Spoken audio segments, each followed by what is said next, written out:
Hola chicos y chicas, hoy es el Día de la Tierra, así que para celebrar el Día de la Tierra, hoy he elegido un cuento que nos explica un poquito cómo cuidar mejor la Tierra. Un poquito. Es un cuento que ya hemos leído en clase, ahora os lo enseño, pero quiero que reflexionemos un poco sobre esto de el Día de la Tierra. El Día de la Tierra se celebra porque como los humanos no estamos cuidando mucho la Tierra, hay que poner atención e intentar cambiar esto. Hay que intentar no contaminar, usar menos plásticos, no tirar basura donde no debemos, intentar cuidar a los animales y a las plantas lo máximo posible, es decir, cuidar el sitio donde vivimos, que es la tierra. ¿Ok? Así que lo que vamos a hacer ahora es leer este cuento que es El árbol de la escuela. También he elegido este cuento porque estamos echando mucho de menos la escuela porque no estamos en ella. Así que voy a empezar a leerlo, ¿ok? El árbol de la escuela. El escritor es Antonio Sandoval y Emilio Urberuaga. Es la hora del cuento, abrimos bien nuestros ojos, abrimos bien nuestras orejas y cerramos bien nuestra boca. Allá vamos. El árbol de la escuela. En el patio de la escuela había un árbol, solo uno. A Pedro le gustaba correr cerca de aquel árbol durante los recreos. Cuando pasaba a su lado, lo miraba de reojo para no chocar con él. Miradle aquí.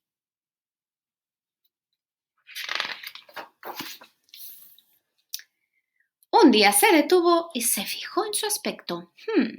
Era delgaducho, con ramas finas como de alambre y tenía unas pocas hojas secas. Pedro se acercó y acarició su tronco. De repente, al árbol le brotó una hoja nueva.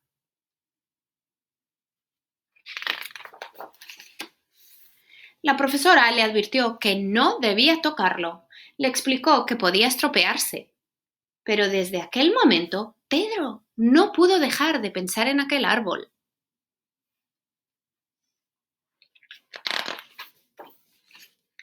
2 días después, lo regó y al árbol le salieron varias hojas más.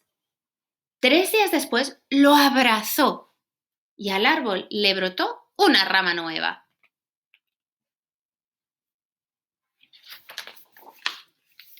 La profesora regañó a Pedro. Le explicó que aquel árbol llevaba mucho tiempo viviendo allí, tranquilo y sin que nadie le molestase, y que era mejor que siguiera siendo así. Por la tarde, alguien puso una valla redonda y metálica alrededor del árbol, con la intención de protegerlo.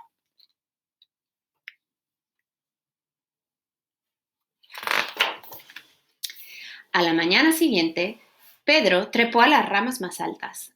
La profesora tuvo que subirse a una escalera para ayudarle a bajar, porque aquel árbol había crecido mucho. Después, Pedro explicó a sus compañeros que aquel árbol necesitaba mucho cariño para crecer.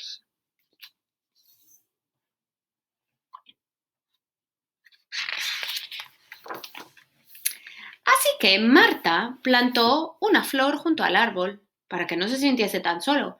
Luis colgó en una de sus ramas una casita de pájaros para que los petirrojos lo alegraran con sus trinos. Sofía le leyó un poema que había escrito especialmente para él. Todos aplaudieron cuando terminó de leerlo. La profesora también.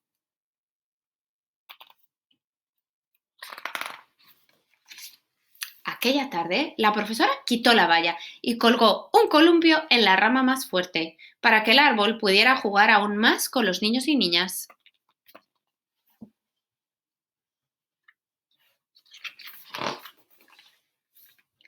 Días después, unos científicos llamados botánicos vinieron a ver el árbol. Les asombró que hubiese crecido tanto en tan poco tiempo. Al acabar sus comprobaciones, dijeron que aquel era un ejemplar único en el mundo y que debían cuidarlo muchísimo.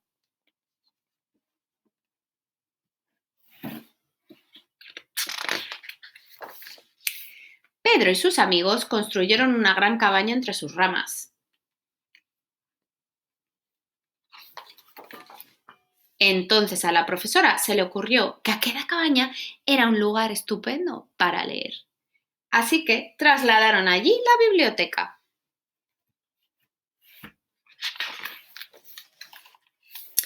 Una mañana Pedro descubrió que al árbol le había nacido una especie de pequeña pelota en una rama. ¿Qué sería aquello? Cuando aquella cosa se desprendió, los botánicos volvieron a estudiarla. Les explicaron que era una semilla. Si la plantaban, de ella nacería un nuevo árbol.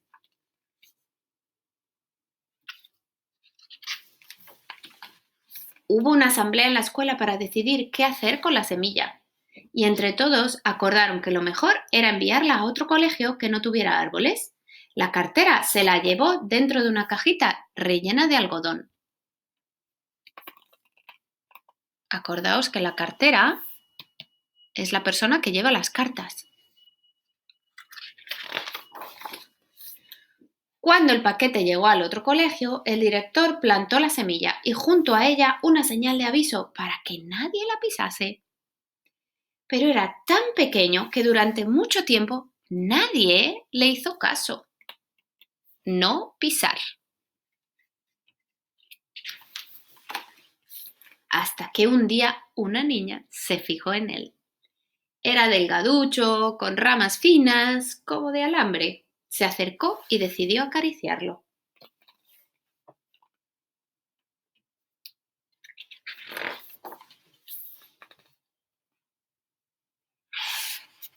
Y colorín colorado, este cuento se ha acabado. Bueno, ya sabéis, chicos y chicas, como os digo siempre, al final de cada libro, quiero que escribáis en vuestro cuaderno qué es lo que más os ha gustado y por qué. Quiero que penséis también en las actividades que podéis hacer para celebrar a la Tierra. No sé, por ejemplo, intentar limpiar en casa, en el barrio, si veis basura, estaría bien recogerla. Acordaos que ahora hay que ponerse guantes para salir a la calle y también mascarilla y tener mucho cuidado. Sobre todo, lo más importante es intentar prevenir. No tiréis basura al suelo, intentar consumir menos plásticos y pensar en qué otras cosas podéis hacer, ¿ok? Bueno, espero que celebréis divertidos el Día de la Tierra. Nos vemos pronto.